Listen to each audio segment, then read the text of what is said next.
ಕಾರ್ಯಕರ್ತನ ಅಂದರೆ ತೀರ್ಕೊಂಡಿರೋದ್ರಿಂದ ಈ ಘಟನೆಗೆ ಕಾರಣರಾದವರು ಗಂಗಾವತಿ ಶಾಸಕರು ಅವ್ರ ಮೇಲೆ ಎಸ್.ಟಿ ದೌರ್ಜನ್ಯ ಕೇಸ್ ಹಾಕಬೇಕು, ಆಮೇಲೆ ಅವ್ರನ್ನ ಅರೆಸ್ಟ್ ಮಾಡ್ಬೇಕಂತೇಳಿ ಆಗ್ರಹ ಮಾಡಿದ್ದಾರೆ. ಏನಂತಾರೆ ಇದಕ್ಕೆ?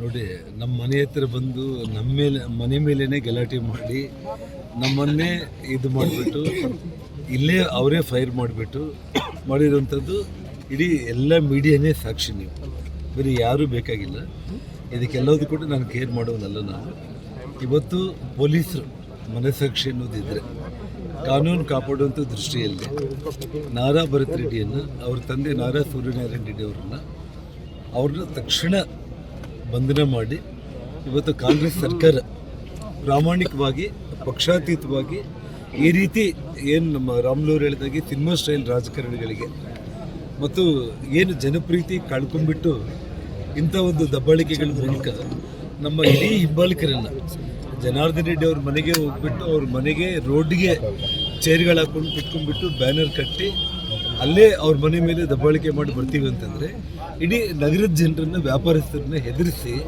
ಅವ್ರ ಕಪಿಮುಷ್ಟಿಯಲ್ಲಿ ಇಟ್ಕೊಂಡ್ಬಿಟ್ಟು ದೌರ್ಜನ್ಯದಿಂದ, ದಬ್ಬಾಳಿಕೆಯಿಂದ ಒಂದು ಆಸ್ತಿಗಳು ಮಾಡ್ಕೋಬೇಕು, ಸಂಪಾದನೆ ಮಾಡ್ಕೋಬೇಕು ಮತ್ತು ರಾಜಕೀಯ ಕೊನೆಗಾಳ್ತಾ ಇದ್ದೀವಿ, ಜನರು ಪ್ರೀತಿ ಕಳ್ಕೊತಾ ಇದ್ದೀವಿ ಅನ್ನೋಂಥ ಭಯದ ವಾತಾವರಣದಲ್ಲಿ ಆ ಕ್ರಿಮಿನಲ್ಸ್ ಮಾಡಿರುವಂಥ ಕೆಲಸಕ್ಕೆ ಆ ತಂದೆ ಮಗನ ಇಬ್ಬರನ್ನ ತಕ್ಷಣ ಅರೆಸ್ಟ್ ಮಾಡ್ತಾರೆ.